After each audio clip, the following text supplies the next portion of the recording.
യുഎയുടെ ചരിത്രത്തിൽ ആദ്യമായി പൂക്കളമൊരുക്കി ഓണാഘോഷം കളറാക്കി ഫുജറ വിമാനത്താവളം. എമിറേറ്റ്സ് എയർലൈൻ വക സദ്യയും ഒരുക്കി.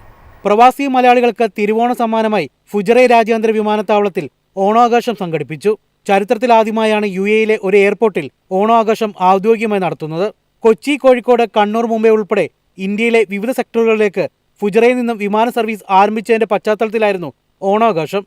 വിമാനത്താവളത്തിന്റെ പ്രധാന കവാടത്തിൽ പൂക്കളമൊരുക്കുകയും പൂക്കൾ കൊണ്ട് ഓണാശംസകൾ നേരുകയും ചെയ്തത് യാത്രക്കാർക്ക് കൗതുകമായി.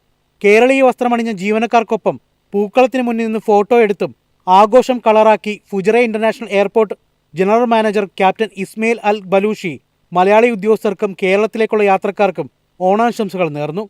ആഘോഷത്തോടനുബന്ധിച്ച് കൊച്ചി, കോഴിക്കോട്, കണ്ണൂർ, മുംബൈ സെക്ടറിലെ യാത്രക്കാർക്ക് മധുരം വിതരണം ചെയ്തു. ദുബായ് എമിറേറ്റ്സ് എയർലൈൻ കേരള സെക്ടറിൽ സദ്യ വിളമ്പിയാണ് ആഘോഷത്തിന്റെ ഭാഗമായത്.